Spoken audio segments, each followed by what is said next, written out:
Franz, pagkatapos ng lahat! Tama na! Tama na, Chloe! Ano ikaw? Sumusobra ka na eh. Salamat ka, kinuha pa kita sa asawa mo. Hanggang ngayon siguro, mahirap ka pa rin. Kaya simula ngayon, umalis ka na. Ha?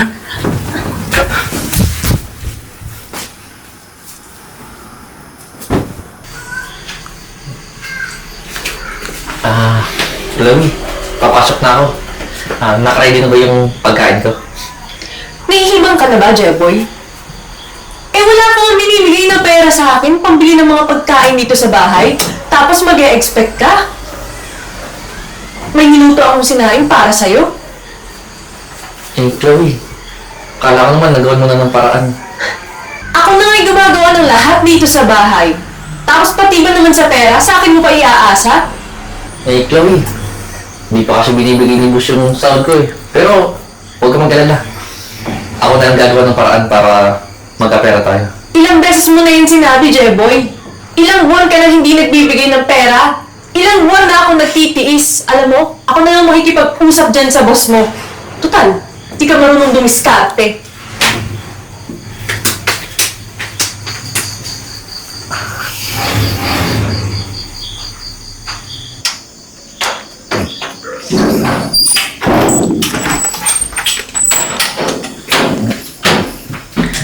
Sir, mukhang may problema po ata yung sasakyan. Nagloloko po eh. E di ayusin mo. Di ba trabaho mo yan?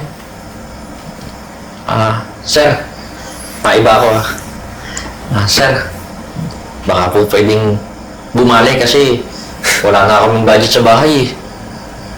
Ano? Babalik ka na naman? Hoy, Jeboy. Baka nakakalimutan mo. 3 buwan. Nag-advance ka sa akin. Alam mo, huwag ko sa'yo. Dalhin mo na yung kotse sa kasa. Ipaayos mo. Dahil may lakad ako mamaya. Sige po sir. Wala ka na mukhang bibig kundi pera.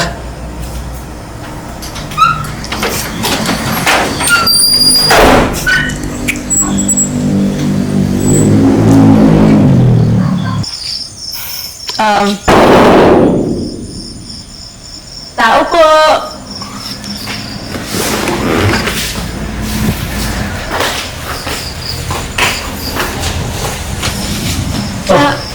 Anong ginagawa mo dito?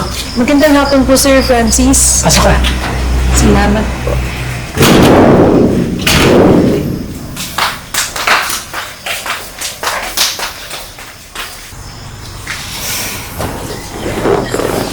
Chloe. Ano bang sadya mo? Eto na nga po, sir. Ang dami kasi namin bayaran sa bahay. Hindi na kami nakakapagbayad ng bills, tubig, kuryente. Kahit nga pagkain eh. Nasa-short na kami. Kung pwede po, baka ako na lang yung kumuha ng sahod ng asawa ko. Sige. Ibibigay ko yung sahod ng asawa mo. Pero, sa isang kondisyon. Ano naman yung kondisyon mo, sir? Alam mo na yung Chloe. Babae ka. Lalaki ako. Alam mo na yung pangangailangan ko. Sir, may asawang tao kasi ako. Hindi ko po ata kayang gawin yan. So ayaw mo. Alam mo, simple lang naman ako kausap eh. Kahit doblehin ko pa yung sahod ng asawa mo. Basta ibigay mo lang yung pangangailangan ko. Sayang. Type pa naman kita. Maganda ka. Sexy.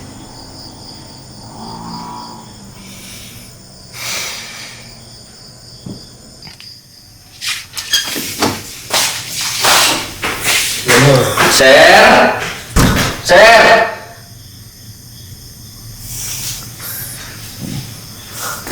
Ano to, Chloe? Ito ba yung sinasabi mong gagawa ka ng paraan?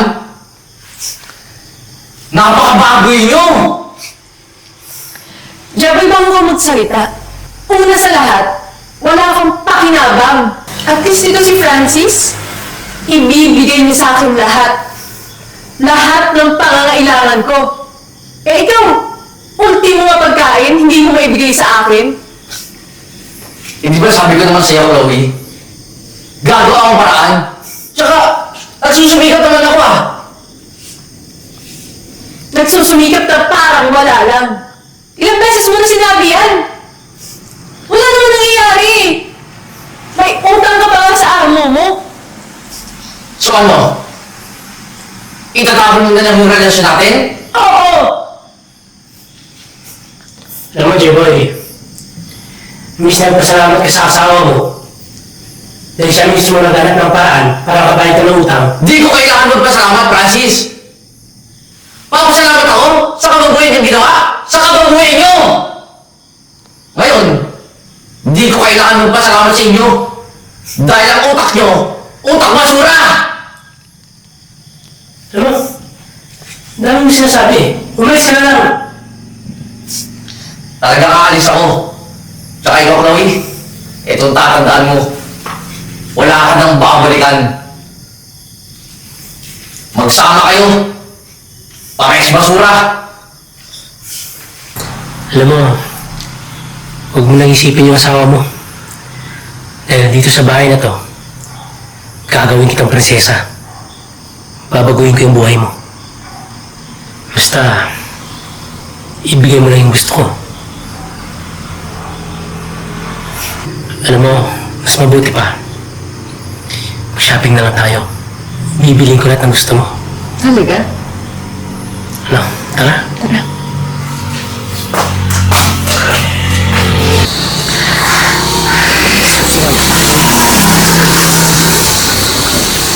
Susi ko dito. Ay ko. Naatake na naman. Ano po nangyari sa'yo, ma'am? Ma'am! Eh, kuya. Yung gamot ko. Yung gamot ko nasa bag. Ito po! Buksan ka po! Kaya pa yung gamot ko po. Ito po, ma'am!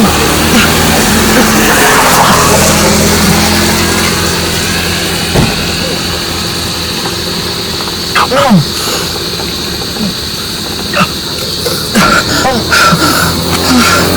Ano po na, ma'am?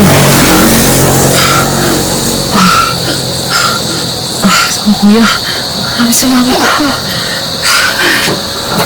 Ma'am! Gusto mo tulungan na po kita papunta sa inyo? Sige po. Tulungan mo ko papasok sa loob na bahay. Tara na po, ma'am.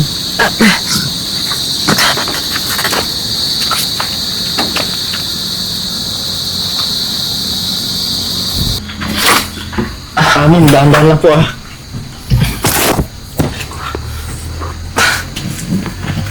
Ang dahan-dahan lang.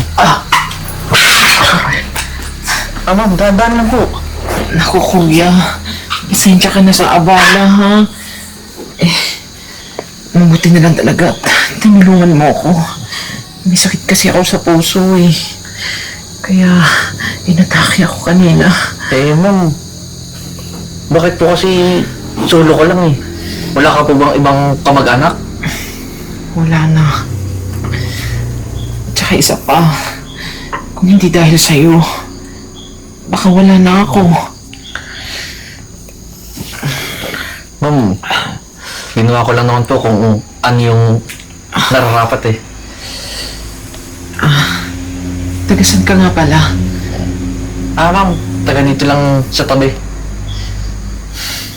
Ano bang gusto mong kabayaran sa pagtulong mo sa akin? Huwag ka mag-alala. Kayang-kaya ko ibigay sa'yo lahat. Tsaka, deserve mo naman eh, kasi mabuting tao ka. Ma'am, hindi ko po kailangan ng kapalit. Kusa po ang tumulong at hindi ko po kailangan yan. Ano bang nangyari sa'yo? Tsaka, parang umiiyak ka sa daan kanina. Ma'am, sa totoo lang, niloko ko ng asawa ko eh. Pinagpalit niya ako sa amo ko. At ngayon, wala na rin ang trabaho. Ganun ba? Alam mo, parehas pala tayo ng karanasan sa buhay eh. Niloko din ako ng boyfriend ko. Pero huwag ka mag-alala. Siguro may dahilan ng taas kung bakit tayo pinagtagpo. Gusto kitang tulungan.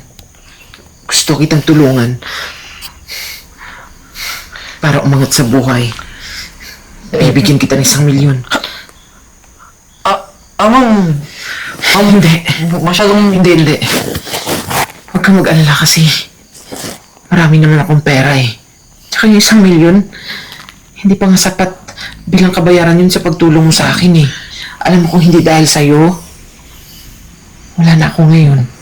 Kaya, huwag mong sabihin na utang na loob mo to. Kasi nagkusa akong ibigay sa'yo to. Bibigyan kita ng 1,000,000 para makapagsimula ka ulit. Bumangon ka, lumaban ka, at balikan mo yung mga taong nanakit sa'yo. Magpatuloy ka sa buhay. Ma'am. Huwag kang panghinaan ng loob. Ma'am, nakakayaman po pero... Ma'am, masyadong malaking pera po yan eh. Ang gusto ko, gamitin mo sa maayos na paraan yung perang ibibigay ko sa'yo. Magnegosyo ka, mag-business ka, lahat-lahat. Basta siguraduhin mo na papalaguin mo ito. Makakaasa ba ako sa'yo nun?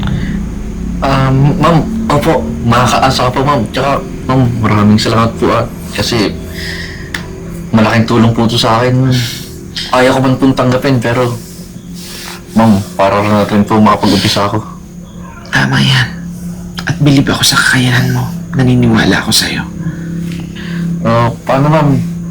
Mauna na rin po muna ako Sige. Bumalik ka dito. Kinabukasan ha. Pag-uusapan natin lahat.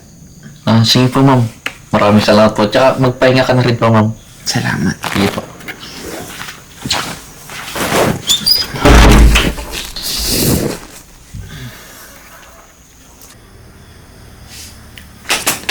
Francis, mag-usap nga tayo. Ano to? Nang bababae ka? Niloloko mo ako? Pagkatapos ko ibigay sa'yo lahat?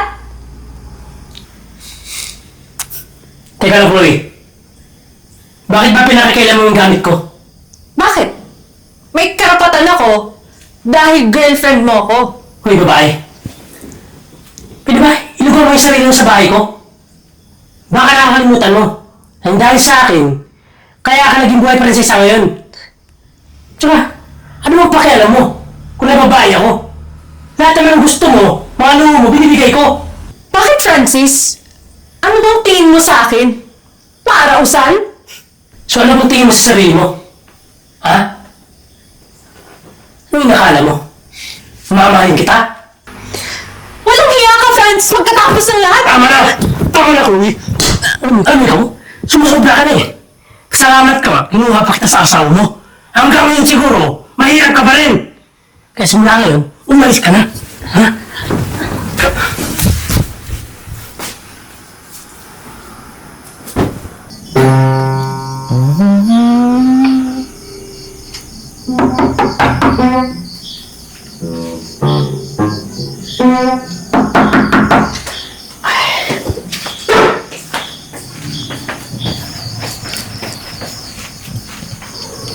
Oh, ginagawa mo dito?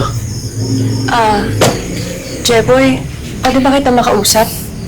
Mabuo ka.